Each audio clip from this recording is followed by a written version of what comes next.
Welcome back. आप देख रहे हैं एग्जिट पोल पर सबसे बड़ी कवरेज रणभूमि एग्जिट पोल, और हमारे साथ खास मेहमान इस चर्चा में जुड़े हुए हैं जो चर्चा को आगे लेकर जाएंगे। और अब हम फोकस करने वाले हैं झारखंड के एग्जिट पोल पर। मेरे साथ जुड़े हुए हैं सुनील सुब्रमण्यम, मार्केट एक्सपर्ट, अनुज अग्रवाल, राजनीतिक विश्लेषक, माधवन नारायण, वरिष्ठ पत्रकार। और आप तीनों का एक बार फिर से स्वागत है। माधवन जी, आपके पास आऊंगी, आपसे बातचीत नहीं हुई है। और झारखंड की राजनीति की अगर हम बात करें तो यहाँ पर गठबंधन की सरकारों की बात करें या अस्थिर सरकारों की बात करें तो उसका एक तरह का इतिहास रहा है। 2005 से लेके 2019 तक की अगर मैं बात करूं तो ऐसा दौर चला है कि 3 बार हमने देखा कि राष्ट्रपति शासन लगा, सरकारें गिरी, सरकार बनी। इतना ज्यादा गठजोड़ हुआ है कि लगभग 24 सालों में हमने देखा तो लगभग 13 मुख्यमंत्री जो हैं शपथ ले चुके हैं। और एंटी इनकम्बेंसी में झारखंड में हम जानते ही हैं कि किस तरह वोटर हर साल हर वक्त अपना मन बदलते हैं। अब की बार का जो समीकरण बनता हुआ दिखाई दे रहा है, क्या कहेंगे आप इसको देखकर, जो जेवीसी आंकड़े हमारे सामने आते हुए दिखाई भी दे रहे हैं? नमस्कार कविता। पहली बात तो यह कि अभी तक महाराष्ट्र पर काफी मनोरंजक चर्चा हो रही थी कि हमें अफसोस है कि मैं उसमें भाग नहीं ले सका। नहीं, मैं आपसे पूछूंगी महाराष्ट्र के बारे में भी, क्योंकि महाराष्ट्र में जो फील्ड है काफी मतलब डिस्कशन के लिए बहुत अच्छा है, क्योंकि उसमें बहुत सारी बारीकियां हैं। जहां तक झारखंड का है वो भी काफी दिलचस्प मोड़ ले रहा है। जहां एग्जिट पोल को अगर लेके चले, ये मान के चले कि क्योंकि सेबी के म्यूचुअल फंड के चेतावनी की तरह आजकल एग्जिट पोल पर भी देना पड़ रहा है कि एग्जिट पोल ठीक नहीं हो सकते। हरियाणा में हमने देखा। और मगर रुझान को देखते हुए, अगर मूड को देखते हुए और एग्जिट पोल को साथ समेटे हुए हम देखें तो लगता है कि बीजेपी का पलड़ा भारी है और एनडीए आगे दिखता है। मगर जैसे आपने ठीक कहा, 2005 से 2019 या उसके पश्चात जो भी हुआ है उसकी राजनीति को देखते हुए झारखंड को मैं एक वॉलेटाइल स्टेट मानूंगा, क्योंकि उसकी जब डेमोग्राफिक देखें, यानी कि जनसंख्या के जो समीकरण के पहले उसकी जो विच्छेद करें तो ये देखेगा कि आदिवासी केंद्रित क्षेत्र है। मगर साथ ही साथ क्योंकि टिस्को जैसे, टाटा स्टील जैसे कंपनी वहां झारखंड से ही बने हैं, ये कह सकते हैं कि भारत का औद्योगिकरण, नवीन भारत का औद्योगिकरण ही झारखंड से शुरू हुआ, जमशेदपुर टाटानगर से, और रांची से MS धोनी निकले हुए हैं। इसलिए काफी एक तरफ से मॉडर्न भी माना जा सकता है झारखंड को, दूसरी तरफ आदिवासी केंद्रित है। और सबसे दिलचस्प बात मुझे ये लग रही है कि आदिवासी जो है, पुराने आदिवासी नहीं जो सिर्फ कम कपड़े पहनकर घास फूस खाकर जंगलों में रहते थे, आजकल वो विकास की ओर काफी बढ़ चुके हैं। एक तरह की राजनीतिक चेतना बढ़ गई है। मगर आदिवासी चेतना को अगर जो आधुनिक विकास केंद्रित चेतना से हम जोड़ने की जब कोशिश करें तो ये हिंदुत्व टाइप की राजनीति पूरी तरह से वहां चलती नहीं है। ये भाजपा को भी मालूम है। इसलिए एक तरफ तो घुसपैठ का नाम लेकर के, बांग्लादेशी इमिग्रेंट्स के इलीगल इमिग्रेशन का नाम लेकर के एक तरह के हिंदूकरण या हिंदुत्व चेतना को बढ़ावा करने की कोशिश की है भारतीय जनता पार्टी से और जनता पार्टी ने। और अगर आप देखें, अगर एग्जिट पोल को सच मान के निकले तो ये कुछ हद तक सफल साबित हो रहा है। मगर सिर्फ हिंदुत्व के फॉर्मूला से नहीं, मगर बहुत कुछ और हुआ है जिसको हमें गौर करना चाहिए। पहली बात तो है कि जो भूतपूर्व मुख्यमंत्री थे हेमंत सोरेन, उनको मतलब काफी अरविंद केजरीवाल की तरह वो भी जेल में थे केस में। तो आपको याद होगा कि JMM स्कैंडल से ही नरसिम्हा राव की सरकार हिल गई थी 25-30 साल पहले। तो एक तरफ से पॉलिटिकल अवेयरनेस बहुत है वहां MP MLA के बीच में, और दूसरी तरफ आदिवासी जो है एक तरह से एकजुट होकर पुरानी तरह से नहीं रहे। इसलिए चंपाई सोरेन जो हैं उनको लेकर के भाजपा ने हेमंत सोरेन के खिलाफ खड़ा कर दिया। एक तरफ एक है और सेफ का नारा जो महाराष्ट्र में दिया भाजपा ने, दूसरी तरफ वो NDA और मतलब कांग्रेस और इंडिया अलायंस को ये कहने लग गए कि वो आदिवासी को बांट रहे हैं, जबकि भाजपा ने खुद इनको बांटने की कोशिश की है, कम से कम अपनी तरफ झुकाव लेने की, और काफी हद तक सफल भी रहे हैं।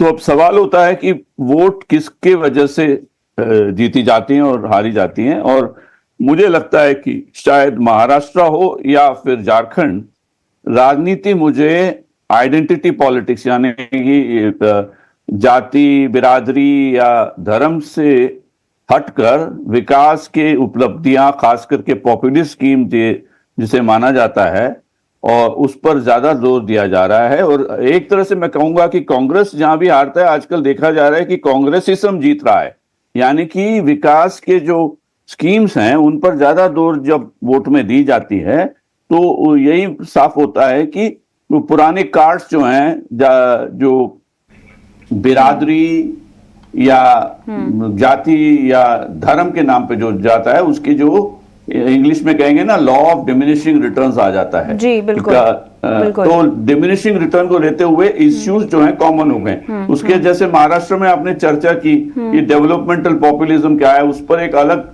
टिप्पणी कर सकता हूं मैं, क्योंकि मैं महाराष्ट्र पे आऊंगी, क्योंकि अभी हमें एक पोल्स ऑफ पोल्स भी करना है।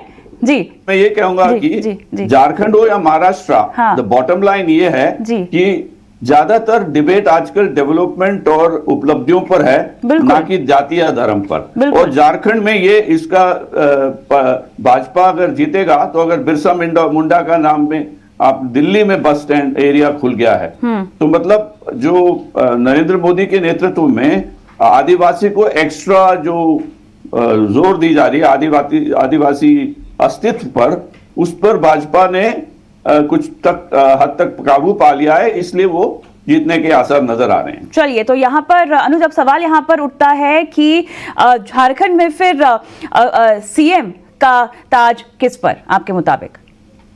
देखिए, अगर बीजेपी की सरकार बनती है तो बाबूलाल मरांडी बड़ा दावेदार हैं, क्योंकि उनको मोदी जी विशेष रूप से उनकी पार्टी को मर्ज कराकर अपने पास लाए थे। वो पुराने भाजपा के नेता है, उनकी आदिवासी बड़ी पहचान है और एक अच्छे ईमानदार नेता के रूप में उनका चेहरा रहा है। लेकिन अर्जुन मुंडा भी उतनी दावेदारी पेश करेंगे और निश्चित रूप से जब झारखंड मुक्ति मोर्चा से चंपई सोरेन आए तो वो भी कहेंगे कि भाई मैं भी इतना बड़ा कद्दावर नेता हूं, मुझे ही बनाया जाए। तो निश्चित रूप से भाजपा में थोड़ा सा ये संघर्ष हो सकता है कि कौन मुख्यमंत्री बने।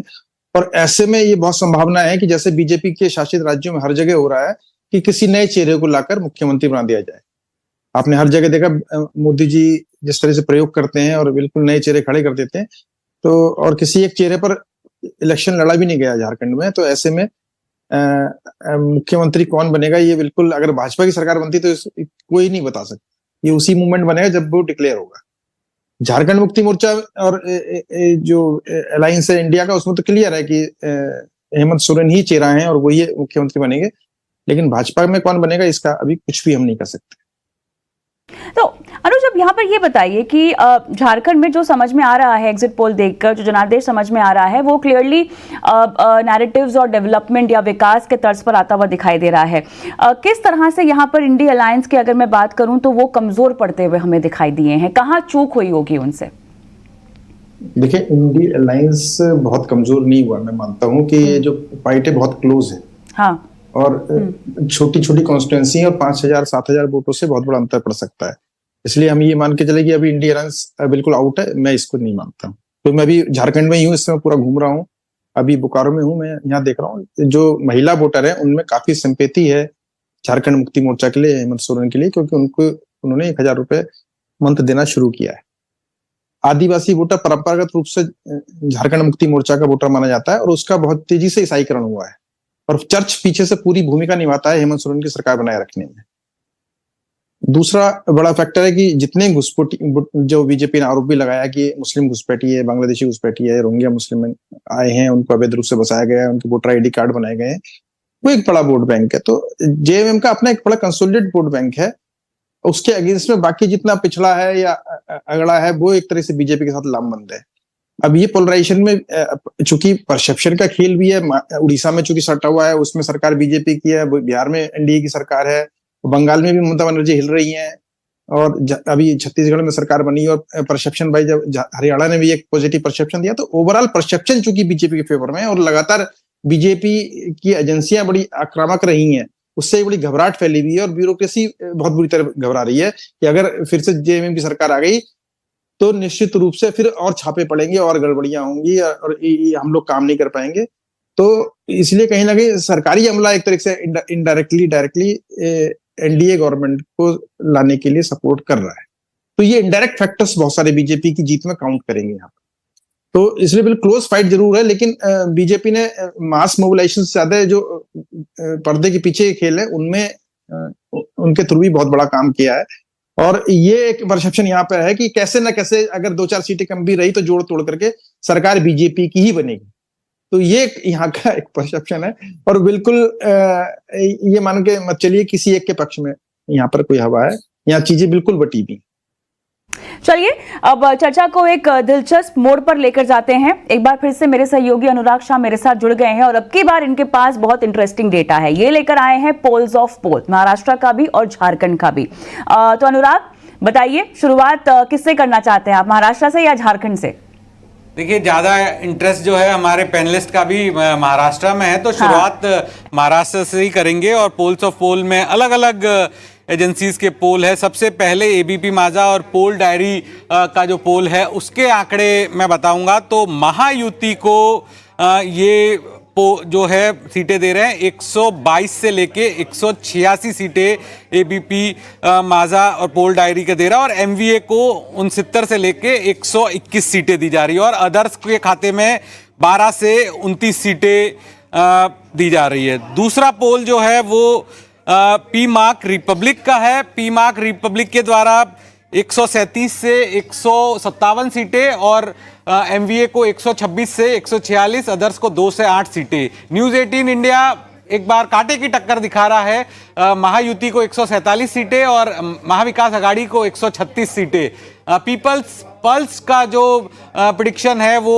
महायुति को 182 सीटें और एमवीए को 97 सीटें, अदर्स के खाते में 9 सीटें पीपल्स पल्स के द्वारा दी गई है। अब बात करते हैं झारखंड के पोल्स ऑफ पोल की। जो अलग अलग पोल आए हैं झारखंड को लेकर, मैट्रिक का जो पोल है झारखंड के संबंध में, वहां पर एनडीए को जो मैट्रिक के द्वारा दी गई है यानी बीजेपी प्लस को 44 से 53 सीटें दी गई है। इंडिया अलायंस जिसमें जेएमएम और कांग्रेस शामिल है वहां पर 25 से 30 सीटें और अदर्स को 1 से 4 सीटें। एबीपी चाणक्य के द्वारा एनडीए को 45 से 50 सीटें और इंडिया अलायंस को 35 से 38 सीटें, अदर्स के खाते में 3 से 5 सीटें। एक्सिस माई इंडिया जो है वो इंडिया अलायंस को 53 सीटें दे रहा है। तो ये एक अलग पोल है जो देख सकते हैं आप स्क्रीन पे। एक्सिस माई इंडिया एक उलटफेर बता रहा है, 25 सीटें एनडीए को और इंडिया अलायंस को 53 सीटें और अदर्स के खाते में 2 से 5 सीटें। पीपल्स पल्स के द्वारा एनडीए को 42 से 48 सीटें और इंडिया अलायंस को 24 से 37 सीटें दी गई है। तो ये था कविता अलग अलग जो पोल्स हैं। तो पोल्स ऑफ पोल जिसमें हमने एक बड़ा पाई बताया है, जो बाकी सर्वे हुए हैं, जो बाकी एग्जिट पोल हैं, उनके द्वारा क्या प्रेडिक्शन किया गया है महाराष्ट्र और झारखंड के विधानसभा चुनाव के लिए। ऑलराइट, धन्यवाद अनुराग। और चलिए माधवन सर आपके पास आऊंगी सबसे पहले। और महाराष्ट्र का जो पोल्स ऑफ पोल आपको दिखाई दे रहा है, क्लियरली महायुति की तरफ सभी इशारा कर रहे हैं। हालांकि नतीजों का इंतजार करना चाहिए। हमने देखा है पिछले दफे किस तरह से एग्जिट पोल्स गलत भी हुए हैं, लेकिन हाँ 23 तारीख के इंतजार के बावजूद अभी तक जो आंकड़े आ रहे हैं, कितने सहमत हैं आप इससे? पहली बात तो यह कि मैं राजनीति को डिस्कस करूं या एग्जिट पोल की मेथोडोलॉजी को डिस्कस करूं, इसी पर कुछ एक चर्चा आ रही है। देखिए रेंज देखिए, महायुति पर आप एबीपी पोल डायरी ने 122 से 186 तक दे रखा है। ये इसको कैसा एग्जिट पोल हम समझें? ये तो मतलब ये कि ना राजा और गंगवा तेली को एक ही डब्बे में बांध दिया उन्होंने। तो लग रहा है कि क्योंकि आजकल खास करके हरियाणा के एग्जिट पोल के बाद लगता है कि एग्जिट पोल वाले खुद घबराए गए हैं। हाँ। तो पहले कांग्रेस या बीजेपी को छोड़कर अपनी हार पर ज्यादा ध्यान दे रहे हैं। तो कहते हैं ना अंग्रेजी में take it with a pinch of salt. एक हद तक हम थोड़ा इसमें उनके नमक मिर्च को अलग करके हम निष्पक्ष होकर देखें तो एक तो साफ नजर आ रहा है, मतलब मोटा मोटी अगर पोल ऑफ पोल के हिसाब से देखें तो महायुति की ओर ही झुकाव दे रहा है। मगर उसके बारे में मैं 2 बातें कहना चाहूंगा। पहली बात तो ये जो झारखंड के लिए भी लागू होता है कि डेवलपमेंटल स्कीम्स यानी कि विकास से संबंधित खास करके कैश हैंड आउट स्कीम्स हैं, जैसे लड़की बहन, इसको डिसाइसिव माना जा सकता है अगर ये एग्जिट पोल को हम सच मानकर चलें। और मगर साथ ही साथ मैं अंग्रेजी में कहेंगे तो I want to stick my neck out, मैं कुछ एक एक्स्ट्रा क्रीज से बाहर निकलकर एक स्ट्रोक मारना चाहता हूं। वो ये कि महायुति जीत भी जाए, ये सरकार जो है उतनी, कोई भी जीते सरकार, इस बार महाराष्ट्र में थोड़े हिलकर ही रहेगी, क्योंकि दोनों तरफ से गठबंधन ऐसे अजीब बने हुए हैं। तो महायुति में अगर जीत भी गए तो अजीत पवार का अगर पूरी तरह से सफाया हो गया तो कुछ स्टेबल सरकार मुझे नजर आती है, स्थिर सरकार। नहीं तो अजीत पवार के अपने कारनामे शुरू हो जाएंगे एक हद तक। और दूसरी तरफ एमवीए तो आपको मालूम है कि शिवसेना उद्धव ठाकरे के गठ से कांग्रेस का रिश्ता अजीब रहा है, फिर साथ में आजकल शरद पवार भी हैं, तो ये काफी हद तक थोड़ी हिलती हुई भी नजर आ रही है। मगर यहां भी अगर आप मान के चले तो इस बार इतनी अजीब पॉलिटिक्स है, आप मानेंगे नहीं कि एक तरफ गुजरात वर्सेस महाराष्ट्र का मुद्दा छेड़ दिया शिव ठाकरे समूह ने, गुट ने, वो काफी मेरे हद तक काफी टच करेगा तो, लोगों को। बिल्कुल। तो गठजोड़ यहाँ पर काफी डगमगाया हुआ है। अगर कोई बनती भी है महायुति की तो आपने सही यहाँ पर इशारा दिखाया है कि देखना होगा कि कैसे आगे चलकर काम भी करेगी। लेकिन सुनील सर, बाजार को तो पसंद आएगा फिर इस तरह का मैंडेट? हाँ बिल्कुल, पर याद रखिए कि ये खाली 2 दिन की बात है। हाँ वो बात भी है। 23 तारीख तो ये जो लंबा दौर था गिरावट का, उससे 2-3 दिन और राहत मिलेगी, आप कह सकते हैं ये। वही मैं कह रहा हूँ, एक रिलीफ होगा कि इसके कारण कोई नेगेटिविटी नहीं फैलेगी। हाँ। तो नेचुरली 2 दिन के लिए थोड़ी शांति तो आएगी मार्केट में। हाँ। अनुज, आप क्या कहेंगे? नहीं, निश्चित रूप से एक पॉजिटिव सेंटिमेंट तो होना ही है। हाँ। और कम से कम डोमेस्टिक तो फ्रंट पर तो हम लोग कम से कम इतना कह सकते हैं कि मोदी सरकार की नीतियां जारी रहेंगी, उनको सपोर्ट मिल रही है। और इंडिया गठबंधन को बहुत बड़ा सेटबैक है, इसमें बिखराव भी आएगा इसके बाद। स्थितियां बहुत ज्यादा बदल जाएंगी। अगर महाराष्ट्र बीजेपी जीत जाती है, एनडीए जीत जाता है, तो इसका बहुत दूरगामी प्रभाव भारत की राजनीति पर पड़ेगा, क्योंकि विपक्ष में एक बहुत मेजर आप बिखराव यहाँ से देखना शुरू करेंगे। और कांग्रेस जो इस तरह से अपने आप को एक विपक्ष की नेता के रूप में एस्टेब्लिश कर चुकी थी, अब उसकी जो पोजीशन है उस पर एकदम क्वेश्चन मार्क लगेंगे, उसको चुनौतियां मिलेंगी और राहुल गांधी की भूमिका पर बहुत ज्यादा प्रश्न खड़े होंगे। तो ये एक बड़ा बिखराव और बदलाव का एक फेज भारत की विपक्ष की राजनीति में आ जाएगा। माधवन सर, आप कुछ कह रहे थे? मैं ये कह रहा था कि अगर आर्थिक दृष्टिकोण से देखें, मार्केट के दृष्टिकोण से, क्योंकि 80 नाउ स्वदेश में बात कर रहा हूं मैं, तो मैं ये कहूंगा कि कोई भी पार्टी जीते कंजम्पशन सेक्टर के लिए अच्छा है, क्योंकि अगर किसान, महिला और कल्याण के जो स्कीम्स अगर आगे बढ़ेंगे तो एक तरह से मार्केट डिमांड तो बढ़ेगा ही बढ़ेगा, पैसा इधर जाएगा उधर। हाँ। आप कह सकते हैं कि महायुति सरकार जो है इंफ्रास्ट्रक्चर पर शायद थोड़ा ज्यादा दो, वो भी ऐसे स्तर पर उतर आए हैं कि टोल अबॉलिश कर दिया रोड्स में। तो मतलब ये है कि ऑल पॉइंटर्स, सभी संकेत यही कह रहे हैं कि आम आदमी, खास करके किसान और महिला के ओर कुछ झुकाव रहेगा, जिसकी वजह से कंजम्पशन सेक्टर के लिए अच्छा है। हाँ, फिस्कल डेफिसिट की बात करें तो बड़े बड़े अर्थव्यवस्था मतलब अर्थशास्त्र के जो एक्सपर्ट हैं, निपुण हैं, वो कुछ कहेंगे कि डेफिसिट कैसा बढ़ेगा, वो करेगा। मगर जो असली इकोनॉमी जो है वो तो स्पेंडिंग पे चलता है। तो मैं ये कहूंगा कि कुछ हद तक तो जो भी होगा, कोई भी पार्टी जीतेगी, अगर स्थिर सरकार, अस्थिरता अलग बात है। हाँ। अगर महाविकास आघाड़ी जीते और सरकार अस्थिर रहे तो वो मार्केट के सेंटिमेंट पर एडवर्स इफेक्ट यानी कि एब्सोल्युटली आधा हो सकता है। अगर ओवरऑल डिमांड पे देखे तो मुझे कहे कोई भी जीते कंजम्पशन सेक्टर के लिए अच्छा है। बिल्कुल। चलिए थोड़ा सा रुख अब झारखंड की ओर भी कर लेते हैं, जहां पर अधिकतर जो पोल्स हैं वो हमें बीजेपी प्लस की ओर या एनडीए की ओर जाते हुए दिखाई दे रहे हैं, सिवाय एक्सिस माई इंडिया के, जहां पे लगभग जेएमएम प्लस को 53 बताया जा रहा है, जो आंकड़ा सामने आ रहा है। अनुज, आपका क्या टेक इस पर? नहीं, ये मुझे लगता है थोड़ा ज्यादा जरूर है, लेकिन मैं बिल्कुल नेक टू नेक फाइट मानता हूँ। जो भी जीतेगा 2-3 सीटों का ही मार्जिन से जीतेगा, क्योंकि यहाँ स्थितियां जो ग्राउंड पे हैं बिल्कुल डिफरेंट है। और उसको आप एक एग्जिट पोल में या कुछ लोगों के सर्वे से नहीं माप सकते, क्योंकि हर कॉन्स्टिट्यूएंसी का बिल्कुल अलग स्ट्रक्चर है यहाँ पर।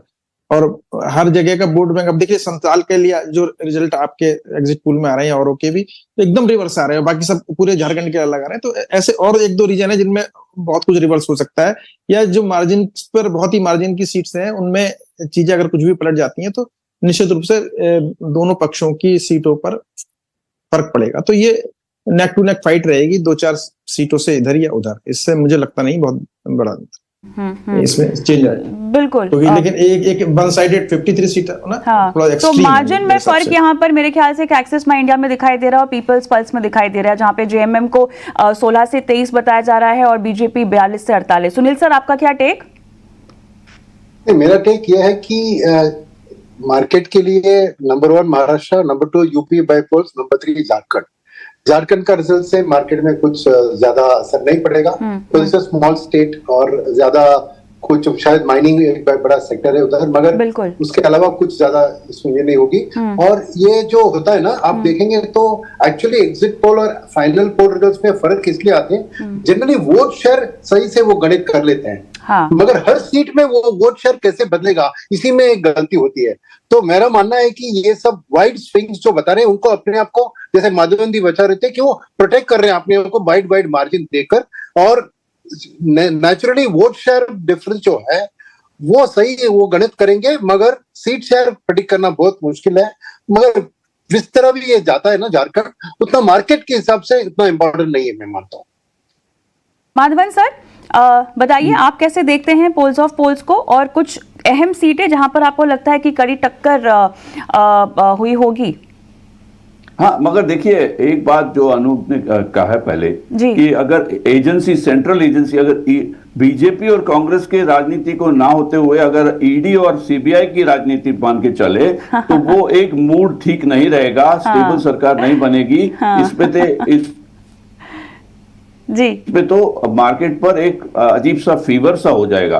मगर ये बात अगर मान के चले, एक बहुत अहम बात मैं कहना चाहता हूं जो आज की चर्चा में नहीं हुई, मगर अंदर सब टेक्स्ट है इसमें।